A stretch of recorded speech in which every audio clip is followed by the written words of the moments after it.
मित्रों, मैं कल भारत के प्रधानमंत्री का भाषण सुन रहा था। वे छत्तीसगढ़ में चुनाव के लिए भाषण करने गए थे। इस देश के प्रधानमंत्री अच्छा होता कि महंगाई के संबंध में कुछ बोलते। देश के प्रधानमंत्री वहां भ्रष्टाचार के खिलाफ क्या करना चाहिए उसके लिए बोलते। लेकिन देश का दुर्भाग्य है कि हमारे प्रधानमंत्री जी चुनाव में इतिहास और भूगोल की कथा करके आ गए। उन्होंने ये भी कह दिया कि ऊंचे ऊंचे मन से ऊंची ऊंची बातें करने से सफलता नहीं मिलती है। प्रधानमंत्री जी, मैं आपकी इस बात से 100% सहमत हूं। ऊंचे ऊंचे मंच पर ऊंची ऊंची बातें करने से सफलता नहीं मिलती है। इसका जीता जागता सबूत है 2012 का दिसंबर का गुजरात का चुनाव। बड़ी बड़ी बातें करने वालों को गुजरात की जनता ने घर भेज दिया और जो धरती की सच्चाई से जुड़े थे उनको तीसरी बार गुजरात की जनता ने बिठा दिया। बड़ी बड़ी बातों को कोई स्वीकार नहीं करता है, नक्कर हकीकतों को लोग स्वीकार करते हैं। प्रधानमंत्री जी, आपने इतिहास और भूगोल की बात याद कराई। मेरा मन करता है प्रधानमंत्री जी, आज मैं ही आपसे बात करूं। मेरी पार्टी के हर छोटा मोटा कार्यकर्ता आपको पूरी तरह कन्विंस कर सकता है। ये ठीक है, क्या बोलना क्या ना बोलना वो आपके हाथ में नहीं है।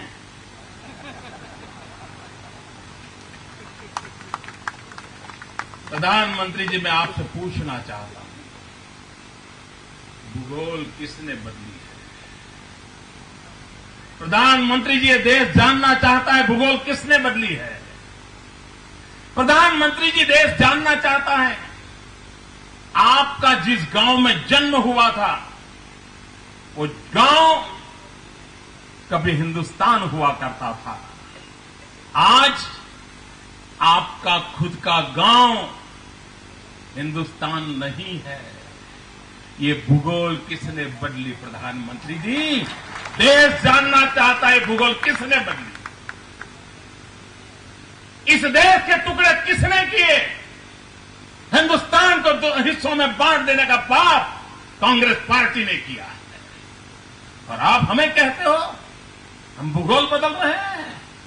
प्रधानमंत्री जी, मैं आपसे पूछना चाहता हूं, आए दिन चीन हमारी सीमा पर आकर के अरंगे जमाता है। सैकड़ों स्क्वायर किलोमीटर धरती चीन दबोच करके बैठा हुआ है। ये भूगोल बदल गई। ये भूगोल कांग्रेस के शासन में बदल गई है। जो हिंदुस्तान का हिस्सा था वो हिस्सा चाइना के पास चला गया। वो आप ही के कार्यकाल में भी हुआ है और आपके पार्टी के और महारथियों के क्षेत्र कालखंड में भी हुआ है। इतना ही नहीं प्रधानमंत्री जी, मैं आपसे पूछना चाहता हूं, भूगोल आप कैसे बदल रहे हो? भाइयों बहनों, आपको मालूम होगा महात्मा गांधी ने 1930 में साबरमती आश्रम से दांडी की यात्रा की थी और उस यात्रा की सालगिरह मनाने के लिए अनेकविध कार्यक्रम होते रहते हैं। कभी राजीव गांधी आए थे, कभी मैडम सोनिया जी आई थी, कभी भाई राहुल जी आए थे और हमारे प्रधानमंत्री जी भी आए थे। और उन्होंने घोषणा की थी कि साबरमती से दांडी का जो मार्ग है जिस पर महात्मा गांधी चले थे उसको हेरिटेज रोड बनाया जाएगा, हेरिटेज मार्ग बनाया जाएगा। उसके लिए आपने धन देने की घोषणा की थी। ये बात अलग है कि अभी दे नहीं रहे, अटका हुआ है। लेकिन सवाल दूसरा है, अभी 6 महीने पहले प्रधानमंत्री जी, आपकी सरकार ने मुझे एक चिट्ठी भेजी है।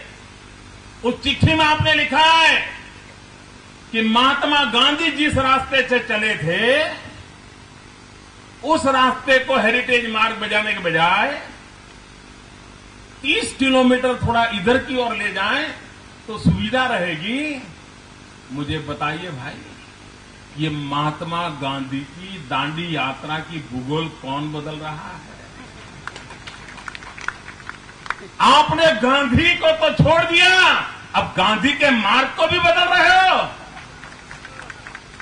भूगोल आप बदल रहे हो प्रधानमंत्री जी, और आप छत्तीसगढ़ में जाकर के चुनाव में इतिहास और भूगोल के पाठ पढ़ा रहे हो।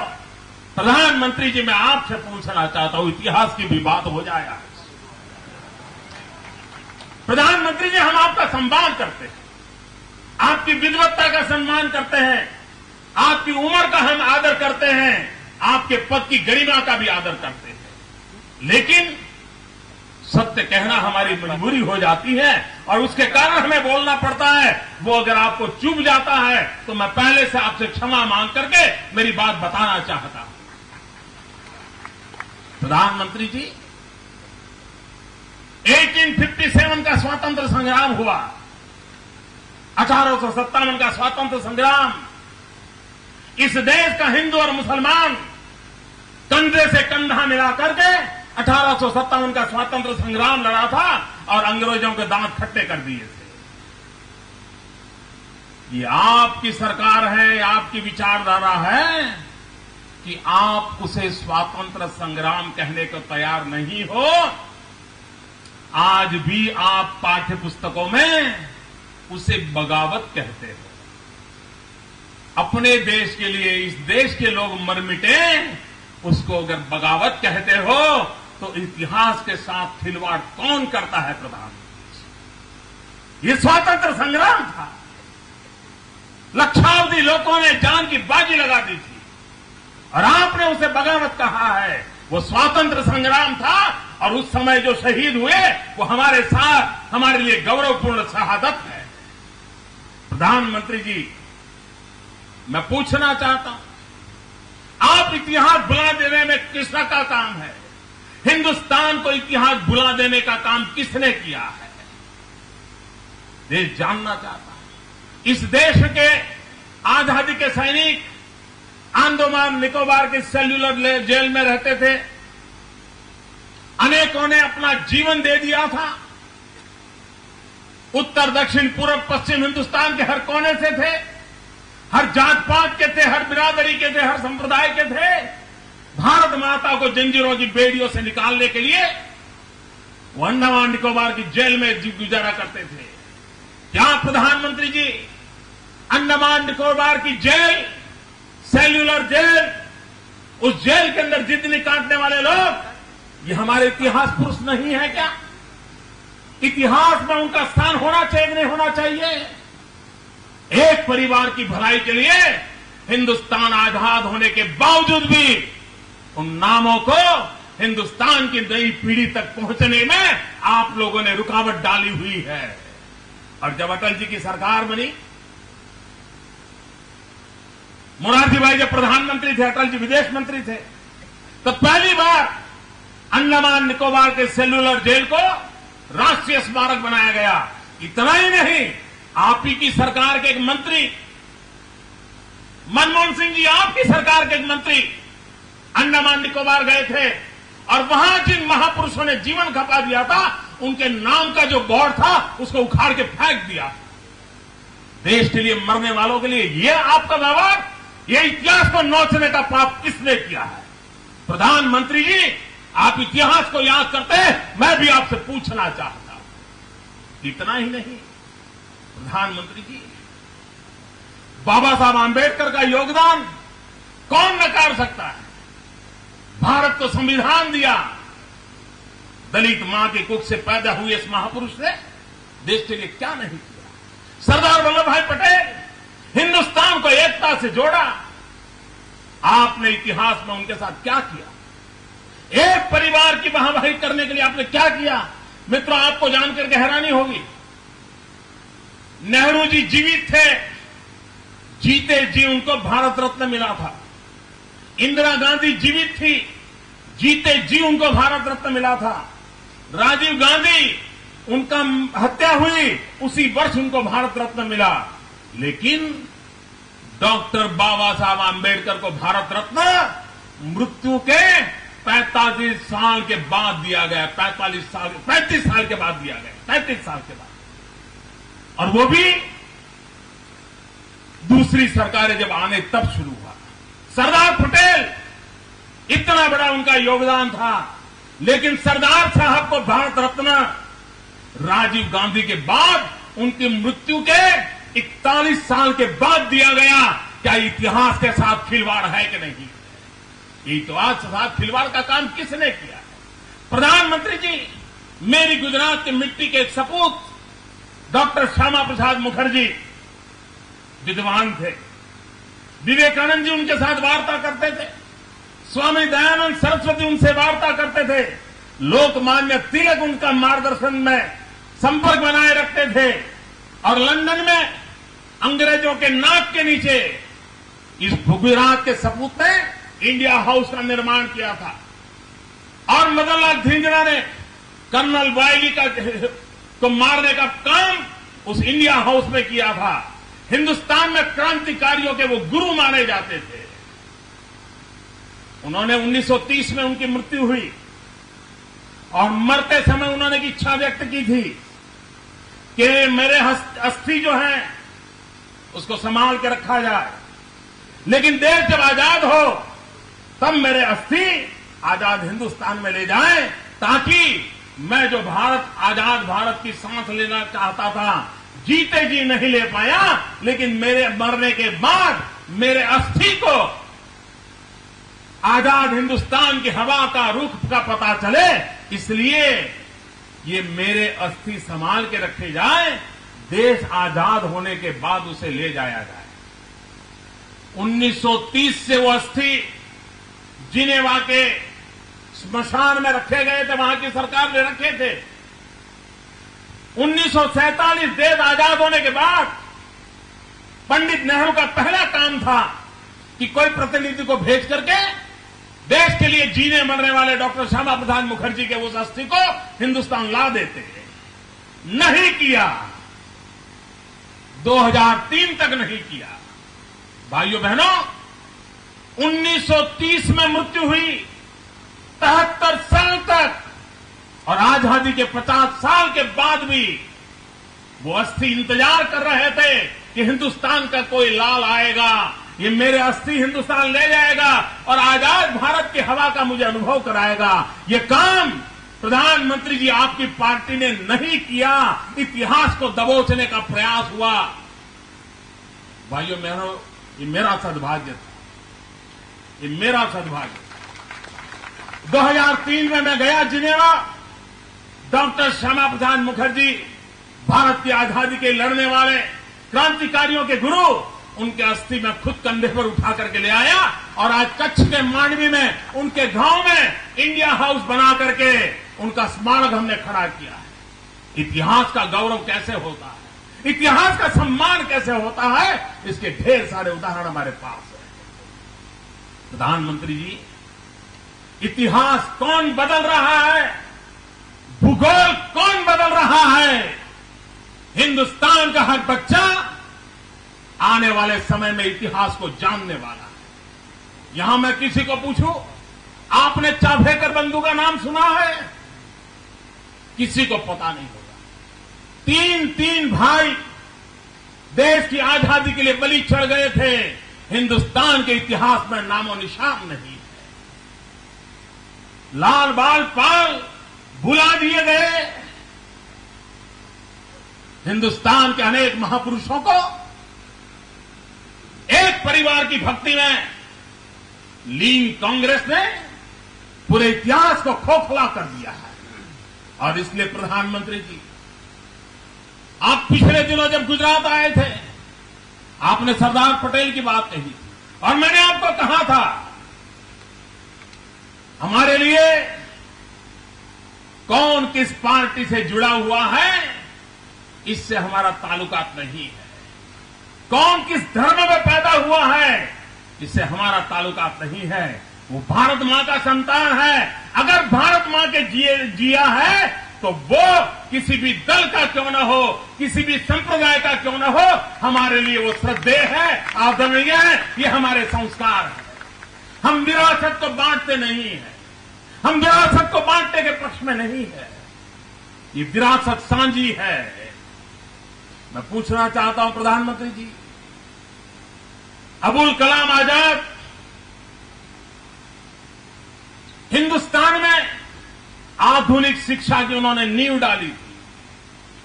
कांग्रेस के नेता थे, पंडित नेहरू के साथ समर्थन करने वाले नेता थे। कल 11 तारीख को उनकी 125वीं जयंती है। मैं पूछना चाहता हूं प्रधानमंत्री जी, भुला क्यों दिया जा रहा है? क्या उनकी 125वीं जयंती याद करनी चाहिए कि नहीं करनी चाहिए? अबुल कलाम आजाद जी के काम को याद करना चाहिए कि नहीं करना चाहिए? भारत की एकता के लिए हिम्मत के साथ एक राष्ट्रवादी मुसलमान के नाम से वो खड़े थे, भले वो कांग्रेस थे। मैं उनके लिए गर्व के साथ कहता हूं, उनके 125वीं जयंती मनानी चाहिए। प्रधानमंत्री जी, मैं आपको और एक याद दिला, कल 11 तारीख को कांग्रेस पार्टी के ही एक महापुरुष, उनका भी 125 साल हो रहा है, जेबी कृपलानी, उनकी भी कल टुमारो 125वीं जयंती है। बताइए, ये आपकी पार्टी में काम करने वाले, जीवन भर आपकी पार्टी के नेताओं के साथ कंधे से कंधा काम करने वाले देश के महान भक्त थे, उनकी 150वीं सालगिरह जन्म जयंती, हिंदुस्तान की आने वाली पीढ़ियों को प्रेरणा देने वाली जन्म जयंती क्यों नहीं मना रहे आप? इतिहास को क्यों भुला दिया जा रहा है? और इसलिए भाइयों बहनों, ये देश का दुर्भाग्य है। हिंदुस्तान के सच्चे इतिहास को जानना, हिंदुस्तान के लिए गर्व करना, भारत के लिए जीना, भारत के लिए मरना, भारत के कोटि कोटि गरीबों के आंसू पोंछना, जब तक ये हम माहौल नहीं बनाएंगे, गरीब जाएगा कहां? भाइयों बहनों, हमारे शास्त्र में कहा है, दरिद्र नारायण की सेवा। कितनी अच्छी कल्पना की है, हर दरिद्र को भगवान मानना। लेकिन दुर्भाग्य से पिछले कुछ वर्षों में दरिद्र दरिद्र रह गए और वो नारायण बन के बैठ गए। ये काम किया इन लोगों ने भाइयों। और इसलिए मैं कहना चाहता हूं, हमें तो सिखाया गया, हमें संस्कार मिले हैं, सर्वे भवन्तु सुखिनः सन्तु, सर्वे सन्तु निरामया, सर्वे भद्राणि पश्यन्तु मा कश्चित् दुष्भाग् भवेत्। हमें तो यही संस्कार मिले हैं कि सबका सुख, सबका आरोग्य, सबका भला, सबका कल्याण। और इसीलिए तो गुजरात सरकार का मंत्र है, सबका साथ सबका विकास। हर किसी को साथ रखना है, हर किसी के लिए विकास करना है। और भाइयों बहनों, इस देश को अगर आगे बढ़ना है, इस देश को विकास की नई ऊंचाइयों को पार करना है, तो हमारे लिए विकास के सिवा कोई रास्ता नहीं, बच्चों की शिक्षा के सिवाय कोई मार्ग नहीं है। और इसलिए यहां से गांव के लोग आए हैं। मैं आपसे हाथ जोड़ करके प्रार्थना करता हूं, आप अपना पूरा, अगर कोई एक काम करना चाहते हो तो अपने बच्चों की शिक्षा पर ध्यान केंद्रित करो। अगर आप कोई काम में इंटरेस्ट लेना चाहते हो तो विकास के काम में इंटरेस्ट लीजिए, तब तक ये देश गरीबी से बाहर नहीं आएगा।